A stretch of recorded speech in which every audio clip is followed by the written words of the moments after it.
यार, प्रोग्राम शुरू हो गया। सॉरी, मैं तो भूल ही गया था। नमस्कार। अरे यार, मैं क्यों भूल रहा हूँ? कैमरा तो इधर है। नर्वसनेस में सब कुछ भूल जाता हूँ। नमस्कार। मेरे इंडिया के इस भुलक्कड़ एपिसोड में आप सबका स्वागत है। दोस्तों, इंसान को कुदरत की सबसे अनमोल भेंट क्या है बता सकते हैं जी?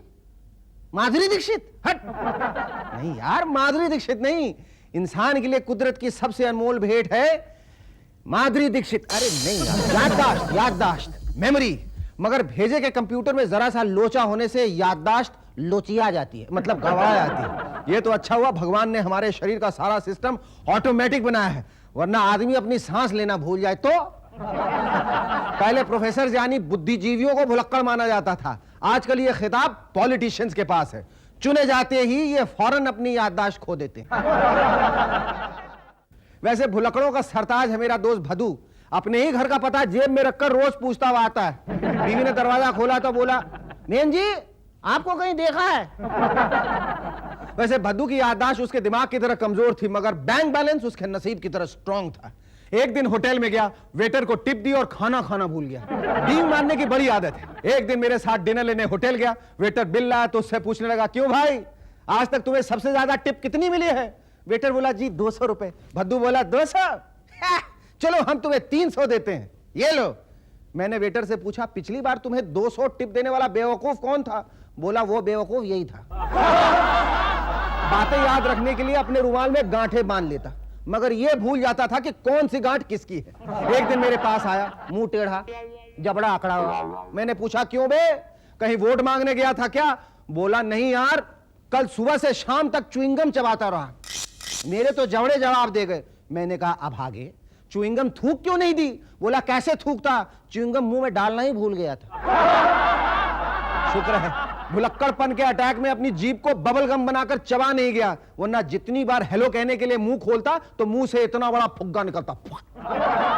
वैसे ये भुलक्कड़ मतलब की बात कभी नहीं भूलते। वैसे कुछ याद रखने का सबसे अच्छा तरीका है, उंगली में एक डोरी बांध लीजिए, और अगर सब कुछ भूल जाना हो तो वही डोरी गले में बांध के लटक जाइए। ये तो बस एक सुझाव है, सीरियसली मत लीजिएगा। वैसे भूलने के मामले में हमारे मक्खन सिंह जी भी बड़े उस्ताद हैं। एक दिन मक्खन जी का बेटा जिद करने लगा, डैडी डैडी मैनू महाभारत की कहानी सुनाओ। मक्खन टेंशन में आ गया। उसे अपने चाचे मामे का नाम याद नहीं रहता।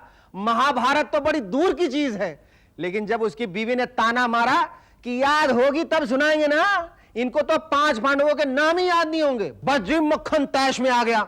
बोला, पुत्र सुन, महाभारत की कहानी 5 भाई सीगे, एक था युधिष्ठिर, ते एक था भीम, ते एक होर था, एक मैनू याद नहीं, ते एक मैं भूल गया। तो हो गए ना 5 भाई। बच्चा बोला, आओ आओ, हो गए जी हो गए। बेचारा आज तक नहीं समझ पाया कि कैसे हो गए। अगर आप चाहते हैं कि लोग आपको जिंदगी भर याद रखें तो आप उनसे उधार लेकर भूल जाइए। फिर देखिए कब्र में भी आगे खटखटाते रहेंगे, ओ जी मेरे 15 रुपए, ओ सुन रहे हो, ओ मेरे 20 रुपए यार। एक दिन मक्खन टूटा फूटा पटियों मधा आया। मैंने पूछा, क्या हुआ यार? बोला, क्या बताऊं यार, कल स्कूटर पे जा रही सी, एक बंदा अपनी नवी बाइक पे नवी कुड़ी के साथ मेरे करीब से निकल गया। जुप, ये जा और वो जा। यार पता नहीं बंदे के पास कौन सी बाइक थी, ऐसा गियर लगाया कि एक ही झटके में यार ऐसे फर्रट से निकला। मैं समझा मेरी स्कूटर बंद पड़ गई है, याद ही नहीं रहा, और 60 की स्पीड से उतर के किक मारने लगा। ये हाल अजीब किस्से मक्खन के। एक दिन रास्ते में पोस्टमैन मिल गया, उससे कहना, देख यार मेरी कोई चिट्ठी है, देख देख। पोस्टमैन बोला, नाम बताओ। मक्खन बोला, यार वो तो मुझे याद नहीं, फिर भी देखो शायद लिफाफे में लिखा होगा। वैसे भूलने का कानूनी लाइसेंस प्रोफेसर के पास होता है। ऐसे ही एक जबरदस्त भुलक्कड़ थे हमारे बायोलॉजी के प्रोफेसर पीपट। एक दिन स्टूडेंट्स को दिखाने के लिए तरह तरह के मरे हुए जीव जंतु, कॉकरोच, स्पाइडर, छिपकली वगैरह लेके आए। लंच यानी रिसेस के बाद जब क्लास में पहुंचे तो प्लास्टिक का डिब्बा निकाल कर बताने लगे, ये जीव जंतु मैं आप लोगों को दिखाने के लिए लाया हूं। ये देखो कॉकरोच, ये देखो स्पाइडर। देखा तो अंदर से सब्जी और पापड़ और अचार वगैरह निकल रहे। चौके बोले, ओ माय गॉड, लगता है मैं लंच में गलत डब्बा खा गया। हमारे डॉक्टर किलरकर प्रोफेसर पीपट के बड़े अच्छे दोस्त हैं। एक दिन प्रोफेसर साहब उनके घर पहुंचे, आधे घंटे बातचीत करते रहे, चाय वाय पी, फिर निकलने लगे तो डॉक्टर साहब ने पूछा, घर पर तो सब ठीक ठाक है ना? प्रोफेसर पीपट फौरन चीखे, ओ माय गॉड, मैं तो तुम्हें यह बताने निकला था कि मेरी बीवी को दिल का दौरा पड़ा है। एक दिन प्रोफेसर साहब की पत्नी ने उनसे पूछा, प्रोफेसर साहब याद है आज कौन सा दिन है? बोले आई थिंक शुक्रवार है। पत्नी ने माथा पीट लिया, बोली शुक्र नहीं जनाब, आज सोमवार है। और आपको याद नहीं, आज से ठीक 25 साल पहले हमारी सगाई हुई थी। प्रोफेसर बोले अच्छा, हमारी सगाई को 25 साल हो गए, तब तो हमें अब शादी कर लेनी चाहिए। बेचारी बीवी भुलक्कड़ पति को वो दिन याद करवा रही है। जॉर्ज बर्नार्ड शॉ ने लिखा था, इंसान सब कुछ याद रखता है मगर यह भूल जाता है कि कोई बात उसने सामने वाले से कितनी दफा कही। बड़े बुजुर्गों में तो ये आदत बड़ी भयानक होती है। दिल्ली में हमारे एक हरियाणा के बुढ़े मास्टर जी थे, चंदगी राम। उनका बेटा भी उसी स्कूल में पढ़ता था जहां वो पढ़ाते थे। स्कूल में अगर कहीं बेटा दिखाई देता तो अपने ही बेटे से पूछ लेते, पढ़ाई लिखाई तो ठीक चल रही है ना दी, अब तेरा बाप कैसा है? उनसे मेरा राम राम कहियो। एक दफा ट्रेन में सफर कर रहे थे, टीसी ने पकड़ लिया। तब उन्हें याद आया कि टिकट तो वो घर पे ही भूल आए हैं। फॉर्चुनेटली टीसी उन्हीं का पढ़ाया हुआ छात्र था। बोला कोई बात नहीं मास्टर जी, आप आराम से जाइए, मैं आपको जानता हूं। मास्टर जी बोले, तुम्हारे जानने से क्या होगा, मैं भी तो जानूं कि मुझे जानना कहां है। वैसे बहुत सी बातें भूल जाने में ज्यादा फायदा होता है। मक्खन जी ने मुझसे 5,000 रुपए उधार लिए थे। एक दिन मुझसे कहने लगे, यार माना मैंने तुझसे ब्याज पर 5,000 रुपए लिए थे, लेकिन दोस्तों के बीच में सौदेबाजी अच्छी नहीं होती, इसलिए दोस्ती की खातिर ब्याज तू भूल जा, मूल मैं भूल जाता हूं। कहते हैं हाथी की याददाश्त बहुत अच्छी होती है। क्यों नहीं होगी? हाथी को याद ही कितनी चीजें रखनी होती हैं। कोई मेरे जैसा स्टैंड अप कॉमेडी थोड़ी करनी होती है। 64 मिनट में 64 पन्ने दे दनादन, याद करो उगलो। भूलना ही नहीं, कभी कभी भूल ये शब्द भी बड़ी मुसीबत खड़ी कर देता है। कॉलेज के जमाने में मुकेश साहब के गाने जोरों पे थे। लोग रो रो के रुला रुला के लड़कियां पटाते थे। मैंने भी मुकेश के गानों की किताब खरीदी, 15 पैसे वाली। उसका कागज और छपाई बिल्कुल सरकारी दफ्तरों वाली होती थी। भ की जगह झ छपा था, क की जगह ग छपा था, न जाने क्या क्या अगड़म बगड़म छपा था। हमने कॉलेज के फंक्शन में गाया, तुम अगर झूल भी जाओ तो ये हक है तुमको, मेरी बात और है मैं। जोरदार ठाके लगने लगे। मुझे फौरन एहसास हुआ कहीं कुछ गड़बड़ है। झट से किताब का पन्ना पलटा, दूसरा गाना शुरू किया। झूले से मोहब्बत कर बैठा बादान बेचारा बिल ही तो है। उसके बाद जिंदगी में मुझे गाने का कभी कोई बांस नहीं मिला, चांस नहीं मिला। वैसे भूलने की बीमारी अक्सर खानदानी होती है। भदू बचपन में बहुत ही दुबला पतला था, बिल्कुल मेरे जैसा, और उसका बाप बहुत ही हट्टा कट्टा था, इस कैमरेमैन के जैसा। लोग हैरान थे कि ऐसा क्यों। बाद में पता चला कि रोज जब भदू के दूध का टाइम होता, उसी वक्त उसके माँ बाप झगड़ना शुरू करते। भदू की भुलक्कड़ माँ भदू के मुंह में बेलन ठूस देती और भदू के बाप को दूध की बोतल खींच के दे मारती। इस तरह हमारा भदू बेलन चूस चूस के बड़ा हुआ। भदू की बीवी को सफर में ढेरों सामान लेकर चलने की आदत है। एक बार दोनों छुट्टियों में कहीं जा रहे थे। प्लेटफॉर्म पर बिखरा सामान देखकर लगता था दोनों घूमने नहीं, शहर छोड़ के जा रहे हैं। भदू बीवी से बोला, इतना सामान लाद लिया है तो हॉल में रखा शोकेस भी ले आती। बीवी भड़क गई, बोली बस बस, ये ताने वाने मारने की जरूरत नहीं है, समझे। भद्दू कहने लगा, डार्लिंग मैं ताने कहां मार रहा हूं, मैं तो इसलिए कह रहा हूं कि ट्रेन की टिकट में शोकेस में ही भूल आया हूं। वैसे जैसे जैसे उम्र बढ़ती गई, भदू का भुलक्कड़पन भी बढ़ता गया। खाना खाने से पहले हाथ धोने जाता, फिर पानी पी के बेडरूम में ही सो जाता।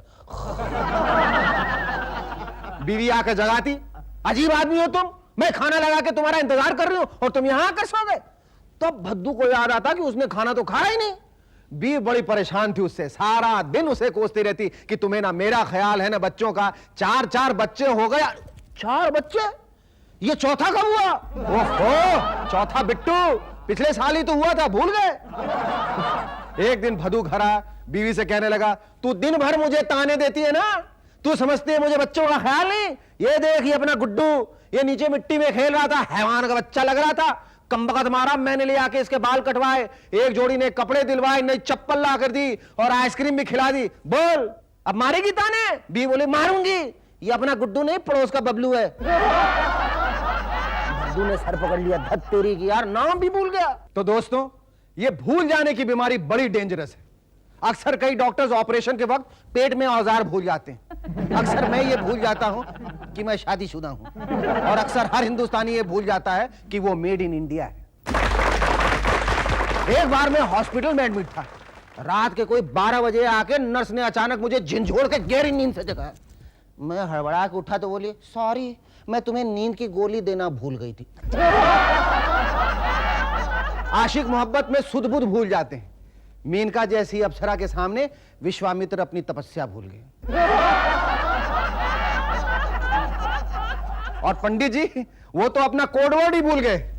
किसी पहाड़ी गांव में एक पंडित जी ने एक घोड़ा खरीदा। घोड़े वाले ने उन्हें बताया, पंडित जी ये बहुत ही बढ़िया घोड़ा है, पर ये धार्मिक माहौल में पला है, इसलिए ये हड़ हुश हुश हुई कहने से नहीं दौड़ता। इसे दौड़ाने के लिए आपको कहना पड़ेगा, हे भगवान। वैसे ये लगाम खींचने से नहीं रुकेगा, हड़ ना, रोकने के लिए आपको कहना पड़ेगा, हरिओम। पंडित जी बड़े प्रसन्न हुए, घोड़ा खरीद लिया, उस पर सवार होके बड़े प्यार से उसकी गर्दन पर हाथ फिराया और बोले, हे भगवान। बस जी, घोड़ा सर पर दौड़ लिया। पंडित जी को घुड़सवारी का पूरा अनुभव नहीं था, इसलिए लगाम यहां वहां खींचने से घोड़ा रास्ता भटक गया और तेजी से हजारों फुट गहरी खाई की तरफ दौड़ने लगा। बेचारे पंडित जी घबराहट में रोकने के लिए हरि ओम ही बोलना भूल गए। जब घोड़ा एकदम खाई के पास पहुंच गया तब उन्हें अचानक याद आया, बोले हरि ओम। घोड़ा वही खाई के बिल्कुल किनारे आके कगार के पास फ्रीज हो गया। ठीक वैसे ही जैसे एक्सीडेंट के बाद फिल्म कुली में अमिताभ बच्चन का शॉट फ्रीज हो गया था। पंडित जी ने राहत की सांस छोड़ी और हजारों फीट गहरी खाई देखकर आदतन उनके मुंह से निकल गया, हे भगवान। पंडित जी और घोड़ा दोनों खाई में, हे राम। तो दोस्तों, भूल चूक माफ। उम्मीद है आपको यह प्रोग्राम पसंद आया होगा और आप इसे बरसों याद रखेंगे। वैसे आप चाहें भी तो यह भूल नहीं सकते, क्योंकि यह प्रोग्राम और इसका नाम कोई भूलने वाली चीज थोड़ी है। ये तो है आप सबके दिलों की धड़कन, द वन एंड ओनली। यार क्या नाम है इस प्रोग्राम का? कैमरामैन दादा, क्या नाम है इस प्रोग्राम का? Made in India. मेड, पता है, इतना बड़ा बड़ा तो यहाँ लिखा हुआ है मेड इन इंडिया। मैं तो सिर्फ तुम्हारा टेस्ट ले रहा था। टेस्ट लेना पड़ता है भाई, क्योंकि ये कैमरामैन लोग भी ना बहुत भुलक्कड़ होते हैं। कसम से कैमरा ले आके कहीं कोने में सो जाते हैं।